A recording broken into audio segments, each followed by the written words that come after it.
Good morning everyone, welcome back to today's class. तो आज हम करने वाले हैं क्लास 8th की एक्सरसाइज 8.2 का क्वेश्चन नंबर फर्स्ट। तो क्वेश्चन नंबर 1 हमसे कह रहा है कि find the product of the following.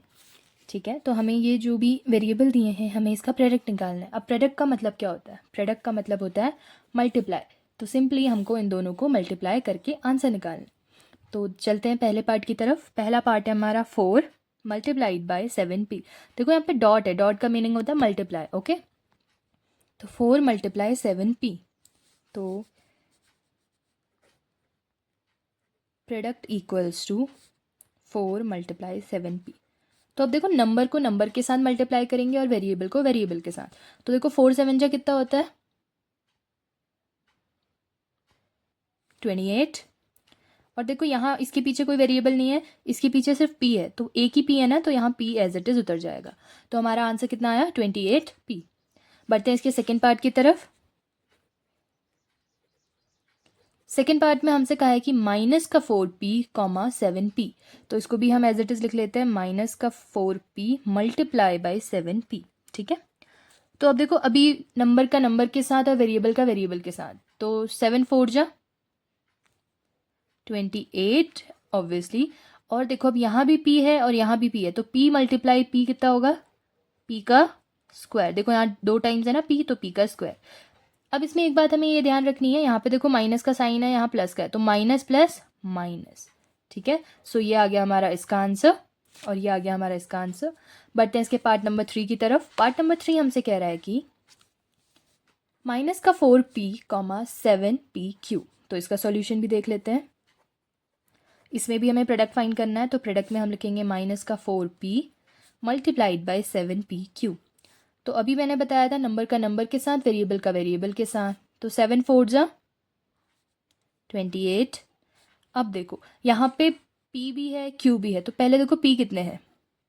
1 2, तो इसकी पावर 2। और देखो q भी है, तो q कितने हैं? 1 1 ही है ना, तो ये एज इट इज रहेगा, q की पावर 1 ही रहेगा, या फिर सिंपल इसको ऐसे ही रहने दो। और देखो माइनस प्लस माइनस।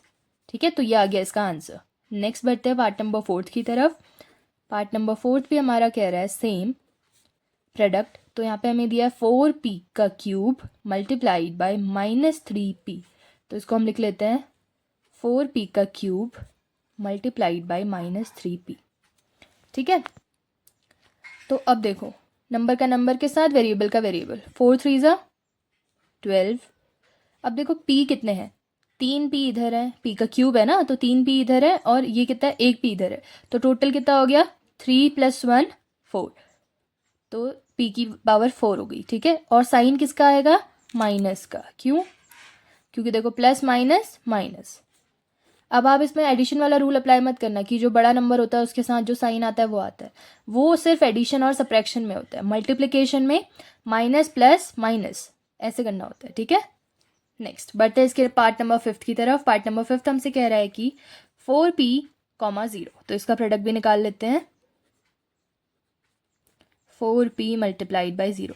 तो अब देखो ये तो हमें बहुत पहले से पता है कि किसी भी नंबर या वेरिएबल को अगर हम 0 से मल्टीप्लाई करेंगे तो आंसर हमारा 0 ही आता है।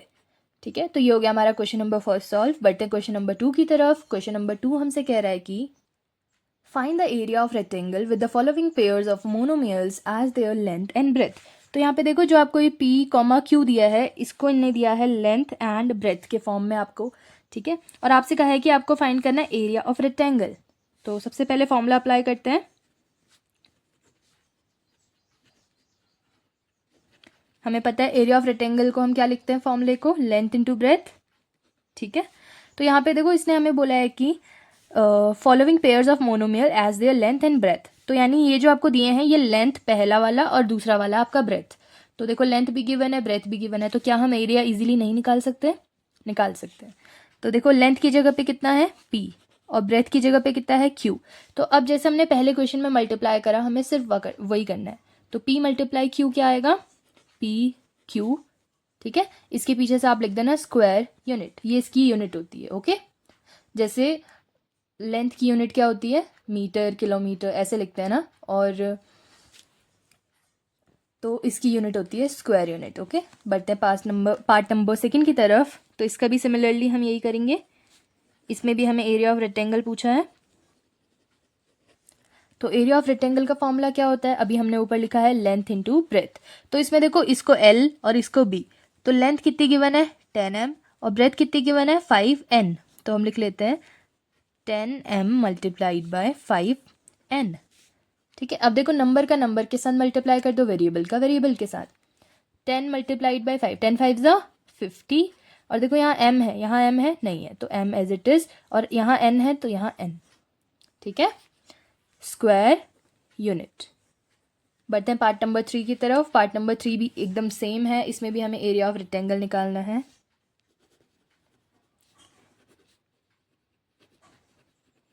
Area of rectangle equals to length into breadth. काफ़ी टाइम हम फॉर्मूला लिख चुके हैं, इसको हम L कंसिडर कर रहे हैं, इसको B कंसिडर कर रहे हैं।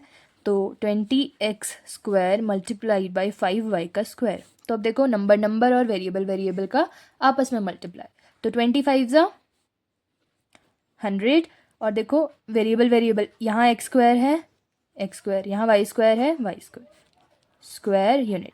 ये आ गया हमारा आंसर। ठीक है, बढ़ते हैं पार्ट नंबर 4 की तरफ। पार्ट नंबर 4 में भी सेम हमें एरिया ऑफ रेक्टेंगल निकालना है।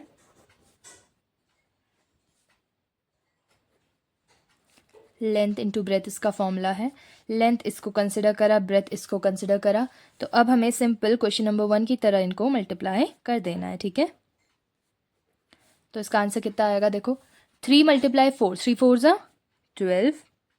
देखो यहाँ m देखो यहाँ m है, m सिर्फ यहीं पे और कहीं नहीं है, तो m का m ही आ जाएगा।